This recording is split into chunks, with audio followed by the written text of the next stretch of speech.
तीन तस्वीरें, तीन पॉलिटिकल मौके और तीनों में कॉमन एक चीज। पहली तस्वीर आप देखिए, साल 2007, रूस का सोची शहर। जर्मनी की चांसलर एंगेला मर्केल और रूस के राष्ट्रपति व्लादिमीर पुतिन की मीटिंग चल रही थी। तभी पुतिन का लैब्राडोर कुत्ता, कोनी नाम था उसका, कमरे में आ गया और सीधा मर्केल के पास पहुंच गया। अब मर्केल को लगता था कुत्तों से डर, ये बात पुतिन जानते भी थे। पुतिन के चेहरे पर हल्की मुस्कान आ गई। मर्केल अपने मेमोआ में लिखती हैं कि उनके डेलीगेशन ने पहले ही ये बात बता दी थी कि कुत्ते से डर लगता है, फिर भी उसे आने दिया। ये ताकत दिखाने का एक खेल था, एक पॉलिटिकल मैसेज जिसका हथियार एक कुत्ता था। दूसरी तस्वीर पे आई, आयरलैंड के राष्ट्रपति माइकल डी हिगिंस। कुत्तों के साथ उनकी तस्वीरें और वीडियो अक्सर वायरल होते हैं। कुत्ते हमेशा उनके साथ रहते हैं, पब्लिक मीटिंग हो या कोई इंटरव्यू। तीसरी पिक्चर, अमेरिका का व्हाइट हाउस। पूर्व राष्ट्रपति जो बाइडेन का कुत्ता कमांडर इतना मशहूर कि जब उसने स्टाफ के लोगों को काटा तो ये इंटरनेशनल न्यूज बन गई। इन किस्सों में एक बात कॉमन है, कुत्ता। दुनिया के सबसे ताकतवर दफ्तरों से लेकर हमारे गली मोहल्लों तक कहानी में तनाव भी है, प्यार भी है। कहीं कुत्तों को लेकर सोसाइटियों में झगड़े हो रहे हैं तो कहीं सुप्रीम कोर्ट के एक आदेश पर बहस छिड़ी है कि सड़कों पर घूमते हुए इन जानवरों का अब किया क्या जाए। इस बहस के जानिब कुछ सवाल दिमाग में आते हैं कि कुत्ते और इंसान का रिश्ता शुरू कहां से हुआ। वो कौन सा पल था जब इंसान ने पहली बार किसी भेड़िए को दुश्मन नहीं बल्कि अपने परिवार का हिस्सा मान लिया। नमस्ते, मैं हूं निखिल और आप देख रहे हैं अलिफ लाला, जिसमें आज जानेंगे कहानी कुत्तों की। आखिर ये जानवर जो कभी एक खूंखार भेड़िया था, हमारे इतना करीब कैसे आया? कैसे इस जानवर ने निएंडरथल्स को हराने में हमारी मदद की? और वो कौन सा राज है जो सिर्फ कुछ ही पीढ़ियों में किसी जंगली जानवर को पालतू बना सकता है?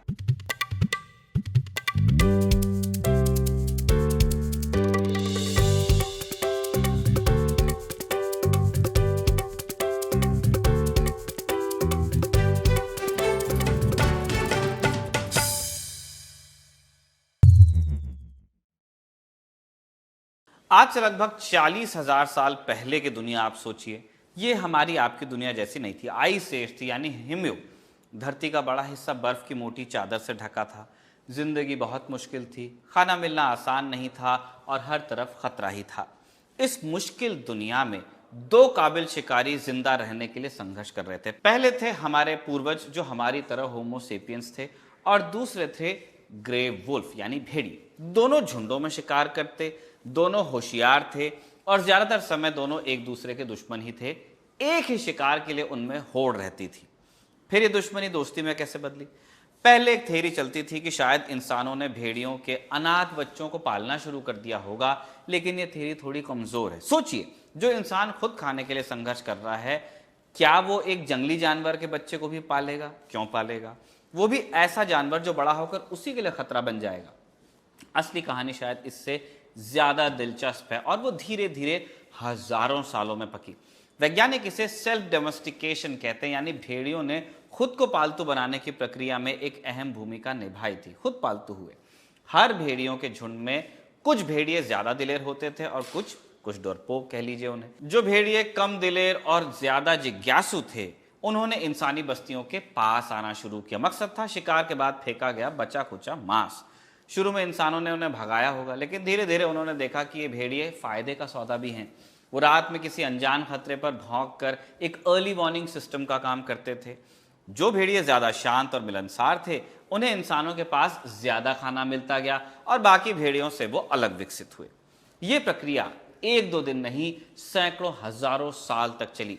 पीढ़ी दर पीढ़ी शांत स्वभाव वाले भेड़ियों का वंश आगे बढ़ा और धीरे धीरे उनके शरीर और स्वभाव में भी बदलाव आने लगा। वो भेड़िए से कुछ और बनने लगे। ये ऐतिहासिक समझौता हुआ कहां? इस पर वैज्ञानिक आज भी बहस करते हैं। एक सबूत बेल्जियम की गोएटे गुफा से मिलता है, जहां 36,000 साल पुरानी एक खोपड़ी मिली है जो किसी भेड़िए से ज्यादा एक कुत्ते जैसी दिखती है। दूसरा सबूत हजारों मील दूर साइबेरिया के अल्ताई पहाड़ों में मिला, जहां लगभग 33,000 साल पुराने अवशेष मिले हैं।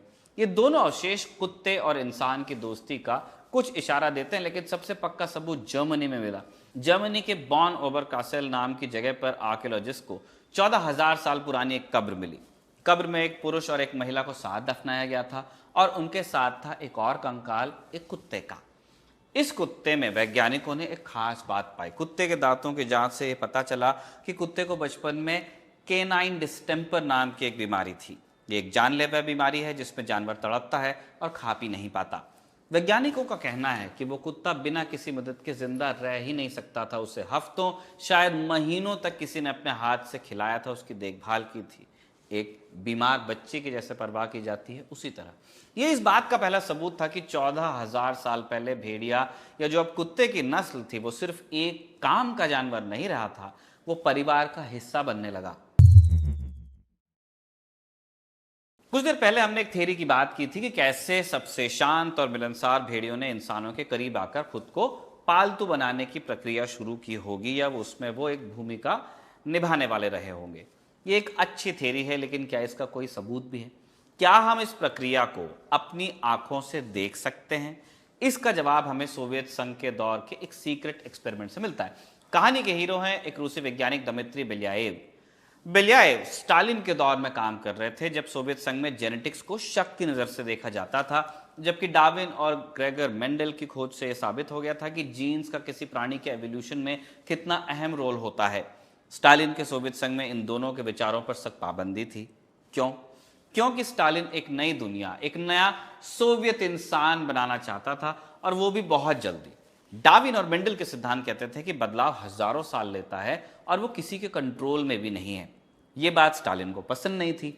उस दौर में स्टालिन का एक पसंदीदा वैज्ञानिक था ट्रोफिम लाइसेंको। लाइसेंको ने जेनेटिक्स को पूंजीवादी विज्ञान बताकर खारिज किया, इसलिए स्टालिन को पसंद भी आया। उसने एक अलग थ्योरी दी। कहना था कि कोई भी जीव अपनी जिंदगी में जो गुण सीखता या हासिल करता है उसे सीधे अपनी अगली पीढ़ी को दे सकता है। जैसे अगर किसी गेहूं के पौधे को ठंडे माहौल में उगाया जाए तो वो ठंड सहना सीखेगा, और उसके बीज से पैदा होने वाले नए पौधे भी ठंड सहने की ताकत के साथ पैदा होंगे। ये थ्योरी स्टालिन के लिए एक जादुई छड़ी जैसी थी। इसका मतलब था कि वो रातों रात अपनी मर्जी की फसलें और जानवर तैयार कर सकता था। ये कम्युनिस्ट विचारधारा से भी मेल खाती थी, जो कहती थी कि माहौल बदलकर इंसान को ही पूरी तरह बदला जा सकता है। लाइसेंको के विज्ञान को सरकारी समर्थन मिला। नतीजा हुआ कि जो वैज्ञानिक डार्विन और मेंडल के सिद्धांतों पर यकीन करते थे, उन्हें देश का दुश्मन घोषित कर दिया गया। हजारों वैज्ञानिकों को उनकी नौकरी से निकाला गया, जेलों में डाला गया, मरवा दिया गया। सोवियत जेनेटिक्स का विज्ञान दशकों पीछे गया। इसके बाद इसी खतरनाक माहौल में दमित्री बेल्याएव काम कर रहे थे। वो मेंडल और डार्विन के विचारों पर यकीन रखते थे, लेकिन खुलकर कह नहीं सकते थे। उन्होंने बड़ी चालाकी से अपने एक्सपेरिमेंट को फिजियोलॉजी पर रिसर्च का नाम दिया, ताकि जासूसों को शक न हो जाए। 1959 में बेल्याएव ने साइबेरिया के एक बर्फीले शहर में अपना ऐतिहासिक एक्सपेरिमेंट शुरू किया। क्या था ये? बेल्याएव लोमड़ियों को पालतू बनाने का प्रयोग कर रहे थे। उन्होंने इसके लिए सिल्वर फॉक्स नाम की लोमड़ियों की एक नस्ल को चुना। ऐसा क्यों किया जा रहा था? एक बहुत बेसिक सवाल का जवाब जानने के लिए। अब ये सवाल क्या था, उसे हमको समझना है तो कुछ चीजों की जानकारी आपको होनी चाहिए। जब कोई जानवर पालतू बनता है, जैसे कुत्ता, तो बदलाव पूरे पैकेज के रूप में होता है। जानवर शांत हो जाता है, कान लटकते हैं, पूंछ घूमने लग जाती है, रंग बदल जाता है, और एक कंट्रोवर्शियल चेंज और आता है। पता नहीं आप इस बात को कैसे लेंगे, चेहरा प्यारा लगने लगता है। अब बेल्याएव के सामने पहेली थी कि हमारे पूर्वजों ने हजारों साल पहले ये पूरा पैकेज कैसे बनाया होगा। इसे बनाने के दो रास्ते हो सकते थे। पहला और मुश्किल रास्ता, हमारे पूर्वजों ने हर गुण को एक एक करके चुना हो, यानी उन्होंने एक ऐसा भेड़िया ढूंढा जो शांत भी हो, उसके कान भी लटके हो, पूंछ भी घूमती हो, और ये बहुत ज्यादा मुश्किल काम है। रास्ता नंबर 2 क्या है? शॉर्टकट। क्या हो अगर ये सारे गुण, यानी लटके कान, घूमती पूंछ, प्यारा चेहरा, ये सब किसी एक मुख्य गुण से जुड़े हों, जैसे एक कोई चाबी हो जिससे कई ताले खुलते हो। अगर आप सिर्फ उस एक मुख्य गुण को चुने तो बाकी सारे बदलाव आपको अपने आप मिल जाएंगे। यही इस एक्सपेरिमेंट का मेन ऑब्जेक्टिव था, उस गुण को खोजना जो जानवरों को पालतू बनाने की सीक्रेट चाबी है। उन्होंने सैकड़ों लोमड़ियों के साथ एक्सपेरिमेंट शुरू किया, और जानवरों को चुनने का आधार तब सिर्फ एक था, इंसानों के प्रति उनका व्यवहार। यह एक्सपेरिमेंट की प्रकृति उन्होंने तय की थी। हर महीने बेल्याएव और उनकी टीम हर लोमड़ी के पिंजरे के पास जाते, देखते कि लोमड़ी क्या करती है। क्या वो गुस्से से गुर्राती है, कोने में छिप जाती है, या वो थोड़ी शांत रहती है। इसी आधार पर जानवरों को अलग अलग क्लास में बांटा गया। जो सबसे शांत और सबसे कम आक्रामक 10% लोमड़ियां होती, सिर्फ उन्हें ही अगली पीढ़ी पैदा करने के लिए चुना जाता। बाकियों को फर फार्म में बेच दिया जाता, ताकि एक्सपेरिमेंट का खर्च निकल सके। फर फार्म में क्या होता है, मार के उनका फर निकाल लेते हैं। एक्सपेरिमेंट के नतीजे जब आए तो हैरान करने वाले थे। सिर्फ 4 पीढ़ियों के बाद ही कुछ लोमड़ियों ने कुत्तों जैसा व्यवहार डिस्प्ले करना शुरू किया। वो अपनी पूंछ हिलाने लगती। 6ठी पीढ़ी तक वो पिल्लों की तरह इंसानों के हाथ तक चाटने लगी, ध्यान खींचने के लिए रोने की आवाज़ें निकालती और इंसानों के साथ खेलना चाहती। बिलाएव और ल्यूडमिला ने देखा कि सिर्फ लोमड़ियों का व्यवहार ही नहीं बदल रहा था, उनकी शक्ल सूरत भी बदल रही थी, जबकि उन्होंने कभी शक्ल के लिए किसी लोमड़ी को नहीं चुना था। कुछ लोमड़ियों के कान जो पहले सीधे और खड़े थे, अब कुत्तों की तरह मुड़े हुए और लटके हुए पैदा होने लगे। उनकी सीधी पूंछ कुत्तों की तरह गोल घूमकर उगने लगी, उनके फर का रंग बदलने लगा और कई लोमड़ियों के शरीर पर सफ़ेद धब्बे दिखने लगे, ठीक वैसे ही जैसे कुत्तों में होते हैं। उनकी खोपड़ी का आकार बदलने लगा, वो थोड़ी छोटी और चौड़ी हो गई। ये एक ज़बरदस्त खोज थी। बेलाएव ने साबित कर दिया था कि जब आप सिर्फ एक गुण यानी शांत स्वभाव के लिए किसी जानवर को चुनते हैं तो उसके साथ दूसरे कई शारीरिक गुण अपने आप बदलते हैं। ये एक्सपेरिमेंट डोमेस्टिकेशन की प्रक्रिया का एक लाइव एक्शन रिप्ले था। इसने दिखा दिया कि हजारों साल पहले भेड़िए के साथ क्या हुआ होगा। हमारे पूर्वजों ने जानबूझकर लटके हुए कान वाले भेड़िए नहीं चुने थे, उन्होंने तो बस उन भेड़ियों को अपने पास रहने दिया जो सबसे कम खतरनाक थे, सबसे ज्यादा मिलनसार थे। बाकी सारे बदलाव यानी प्यारा चेहरा, अलग अलग रंग, पूंछ हिलाना, ये सब दोस्ती का बोनस गिफ्ट थे। साइबेरिया की लोमड़ियों ने हमें दिखाया कि जानवर का स्वभाव और शक्ल कितनी जल्दी बदल सकता है, लेकिन भेड़िए से कुत्ता बनने का सफर इससे कहीं ज्यादा कॉम्प्लिकेटेड था।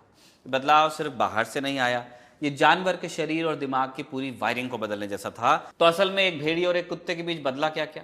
इसका एक बड़ा जवाब एक वैज्ञानिक शब्द में छिपा है, नियोटनी। नियोटनी का आसान मतलब है किसी जानवर का वयस्क होने के बाद भी अपने बचपन के गुण और शक्ल सूरत को बनाए रखना, यानी एक ऐसा जानवर जो पूरी तरह से कभी बड़ा ही नहीं होता। एक भेड़िए के बच्चे को देखिए, आप उसके कान लटके पाएंगे, थूथन उसका छोटा होगा और आंखें उसके चेहरे के हिसाब से बड़ी लगेंगी। जैसे जैसे वो बड़ा होगा उसके कान सीधे और नुकीले होंगे, थूथन लंबा होगा और जबड़े ताकतवर होते जाएंगे। लेकिन कुत्तों के साथ ऐसा नहीं होता। ज्यादातर कुत्तों की नस्लें आज भी बड़े होने पर वैसी दिखती हैं जैसे भेड़िए के बच्चे। उनकी डॉग आईज या कह लीजिए पपी आईज कोई इत्तेफाक नहीं है, ये नियोटनी का ही नतीजा है जो उन्हें हमेशा प्यारे और कम खतरनाक दिखाती है। इंसानों को बच्चों वाली चीजों से प्यार और लगाव महसूस होता है और कुत्तों ने इसी का फायदा भी उठाया। शारीरिक बदलाव सिर्फ यही नहीं रुका, कुत्तों के जबड़े और दांत भेड़ियों के मुकाबले छोटे और कमजोर हो गए। ऐसा इसलिए हुआ कि अब उन्हें खुद बड़े जानवरों को शिकार नहीं करना था, उन्हें इंसानों का फेंका हुआ पका हुआ नरम भोजन खाना था। इसी भोजन ने उनके शरीर के अंदर एक और बड़ा बदलाव किया। वैज्ञानिक पैट शिप्टन अपनी किताब आवर ओल्डेस्ट कंपेनियंस में बताती हैं कि कुत्तों ने स्टार्च पचाने की क्षमता विकसित कर ली। भेड़िए पूरी तरह से मांसाहारी होते हैं, उनका शरीर मांस के अलावा कुछ पचा नहीं सकता, लेकिन कुत्तों ने इंसानों के साथ रहकर उनके जैसा खाना सीखा। अनाज, चावल, सब्जियां, उनके पेट ने वो एंजाइम्स बनाने शुरू कर दिए जो स्टार्च को पचा सकें, और ये एक क्रांतिकारी बदलाव था जिसने उन्हें इंसानी बस्तियों में जिंदा रहने और फलने फूलने में मदद की। भेड़ियों के कुत्ते बनने के सफर में सबसे बड़ा बदलाव उनके दिमाग में आया। एक साधारण सा उदाहरण आप ले लीजिए। अगर आप किसी जानवर के सामने उंगली से किसी चीज की तरफ इशारा करें तो ज्यादातर जानवर आपकी उंगली को ही देखेंगे, उस चीज को नहीं जहां आप इशारा कर रहे हैं। हमारे सबसे करीबी रिश्तेदार चिंपैंजी भी इस मामले में बहुत अच्छे नहीं है, लेकिन कुत्ते इसे तुरंत समझ जाते हैं। वो हमारी आंखों को फॉलो करते हैं, हमारे हाव भाव, हमारी आवाज के उतार चढ़ाव को समझते हैं, जैसा कोई और जानवर नहीं कर पाता है। इजीली तो नहीं कर पाता, कुत्ता गुस्सा भी समझता है। अब ये कोई सिखाई हुई चीज नहीं है, ये हजारों साल के एवोल्यूशन का नतीजा है। जो भेड़िए इंसानी इशारों को बेहतर समझते थे, उन्हें ज्यादा खाना और सुरक्षा मिली। पीढ़ी दर पीढ़ी ये गुण और मजबूत होता गया। उनका दिमाग इंसानों के साथ तालमेल बिठाने के लिए विकसित होता गया। यहां तक हमें समझ गए कि इंसान और कुत्ते साथ कैसे आए, लेकिन इससे इंसानों पर क्या असर हुआ। कुत्तों का दिमाग इंसानों को समझने के लिए बदला, और जब ये नया दिमाग इंसान के दिमाग के साथ जुड़ा तो धरती पर पहला इंटरस्पीशी अलायंस तैयार हुआ। इस गठबंधन ने हमारी नस्ल यानी होमोसेपियन के विकास में एक बहुत बड़ी भूमिका निभाई, और कुत्तों की मदद से ही आदमी अपनी नस्ल के कॉम्पिटिटर से जीत पाया। इस कॉम्पिटिटर का नाम था निएंडरथल। एक और ताकतवर नस्ल जो हमसे ज्यादा ताकतवर थी। उनका शरीर यूरोप के ठंडे मौसम के लिए बेहतर बना था, वो भी होशियार थे और हजारों सालों से यूरोप में राज कर रहे थे। एक कमी लेकिन उनमें थी, वो अकेले थे। अब कल्पना कीजिए, एक शिकार हो रहा है। एक तरफ है निएंडरथल जो भाले और अपनी शारीरिक ताकत के दम पर मैमथ जैसे विशाल जानवर का शिकार कर रहे हैं। ये एक खतरनाक और थका देने वाला काम है। दूसरी तरफ है नई टीम, इंसान और कुत्ता। इस टीम में काम बटा हुआ था। कुत्ते अपनी तेज नाक से दूर से शिकार को सूंघ लेते, अपनी तेज रफ्तार से शिकार को थका देते झुंड से अलग कर देते और चारों तरफ से घेर लेते, इंसानों को शिकार की सही लोकेशन बताते। अब इंसान का काम आसान हो गया, उन्हें सिर्फ सही मौके पर अपना भाला फेंकना था, खतरा कम, कामयाबी का चांस ज्यादा। नतीजा हुआ कि इंसानों की आबादी बढ़ने लगी, जबकि निएंडरथल धीरे धीरे खत्म हो गए। ये सिर्फ शिकार तक सीमित नहीं था, कुत्तों ने इंसानों के कैंप की रखवाली भी की। उन्होंने भेड़ियों और दूसरे हमलावरों को दूर रखा, जिससे इंसानी बच्चे ज्यादा सुरक्षित हुए। उन्होंने शिकार को घर तक ढोने में भी मदद की। ये गठबंधन इतना सफल रहा कि इसने इंसानों को दुनिया के हर कोने में फैलाने में मदद की। जहां जहां इंसान गए, उनके कुत्ते उनके साथ गए। इस टीम ने मिलकर बर्फीले मैदान से लेकर घने जंगलों तक हर माहौल पर कब्जा किया। निएंडरथल इस मुकाबले में टिक नहीं सके और आखिरकार विलुप्त हो गए। हजारों सालों तक कुत्ता एक जनरल पर्पस साथी था, शिकार में मदद करता, कैंप की रखवाली करता, इंसानों के साथ घूमता। कहानी ने नया मोड़ भी लिया, लेकिन अब तक कुत्तों को प्रकृति और जरूरत चुन रहे थे, लेकिन अब कमान पूरी तरह से इंसान के हाथ में हुई और यहीं से शुरुआत हुई आर्टिफिशियल सिलेक्शन की, यानी अपनी मर्जी से नस्लें बनाने का विज्ञान। यह प्रक्रिया पिछले कुछ हजार सालों में शुरू हुई, लेकिन इसने असली रफ्तार पकड़ी पिछले कुछ सदियों में, खासकर विक्टोरियन एज में। इंसानों ने अपनी जरूरत, अपनी पसंद और यहां तक कि अपनी सनक के हिसाब से कुत्ते डिजाइन किए। किसी को ऐसे कुत्तों की जरूरत थी जो जमीन के अंदर बिलों में घुसकर शिकार कर सकें, तो उन्होंने छोटे पैरों और लंबे शरीर वाले कुत्तों को आपस में ब्रीड करना शुरू किया। नतीजा आज के डैश हाउंड जैसे कुत्ते। किसी को तेज रफ्तार वाले शिकारी कुत्ते चाहिए थे जो अपनी आंखों से देखकर खरगोश जैसे जानवरों का पीछा कर सकें, तो उन्होंने सबसे लंबी टांगों और पतले शरीर वाले कुत्तों को क्रॉस किया। नतीजा दुनिया के सबसे तेज कुत्तों में से एक ग्रे हाउंड। किसानों को अपनी भेड़ों के झुंड को संभालने के लिए होशियार और फुर्तीले कुत्तों की जरूरत थी, तो उन्होंने सबसे समझदार कुत्तों को ब्रीड किया। नतीजा बॉर्डर कूली। बॉर्डर कूली को कुत्ते की सबसे इंटेलिजेंट नस्ल माना जाता है। चीन के शाही महलों में रानियों की गोद में बैठने वाले छोटे और प्यारे साथी चाहिए थे, तो वहां सबसे छोटे और चपटी नाक वाले कुत्तों को चुना गया, पग। शिकारियों को मजबूत जबड़े वाले कुत्ते चाहिए थे जो शिकार को पकड़कर रख सकें, तो बुलडॉग जैसी नस्लें बनी। बर्फीले इलाकों में भारी स्लेज खींचने के लिए ताकतवर साइबेरियन हस्की को बनाया गया। ऐसे ये लिस्ट बहुत लंबी है। आज कुत्तों की 400 से ज्यादा रजिस्टर्ड नस्लें हैं और हर नस्ल के पीछे इंसान की कोई खास जरूरत या पसंद छिपी है। एक छोटे से चिवावा से लेकर एक विशाल ग्रेट डेन तक, ये सभी कुत्ते जेनेटिकली लगभग 99% एक जैसे हैं। उनका बाहरी फर्क सिर्फ कुछ जीन्स का नतीजा है, जिन्हें इंसानों ने हजारों बार चुन चुनकर आगे बढ़ाया। तो आज जो कुत्ता हम देखते हैं वो 2 फैसलों का नतीजा है। एक फैसला भेड़ियों का, इंसानों के नजदीक आने का, और दूसरा फैसला इंसानों का, अपनी पसंद की नस्ल बनाने का। एक बर्फीली रात में जलती हुई आग के पास 2 दुश्मनों के बीच हुए एक समझौते से शुरू हुई ये कहानी आज भी जारी है, और सबसे अलहदा है क्योंकि कुत्तों और इंसानों सा रिश्ता किसी और जानवर के बीच नहीं बना। इस पूरी कहानी का एक पहलू ये भी है कि भेड़िए को पालतू बनाने की प्रक्रिया में इंसान अनजाने में खुद को भी बदलने लगा। किसी दूसरी प्रजाति पर भरोसा करना, उसके साथ मिलकर काम करना और उसकी देखभाल करना, इस एक रिश्ते ने हमें कम जंगली और ज़्यादा इंसान बनाया। तो अगली बार जब कोई कुत्ता सड़क पर अपनी पूंछ हिलाता हुआ आपके पास आए, तो याद कीजिएगा ये क्यूट सा दिखने वाला जानवर उस लंबी, मुश्किल और शानदार यात्रा का नतीजा है जिसने न सिर्फ भेड़िए को बदला बल्कि इंसानों को भी हमेशा के लिए बदल दिया। ये सिर्फ एक कुत्ते की कहानी नहीं है, ये हमारी भी कहानी है। कुत्तों की ये शानदार कहानी आपके लिए कमल ने लिखी थी और इरशाद ने अलिफ लैला के इस एपिसोड को रिकॉर्ड किया था। आप देखते रहिए खबरगाम।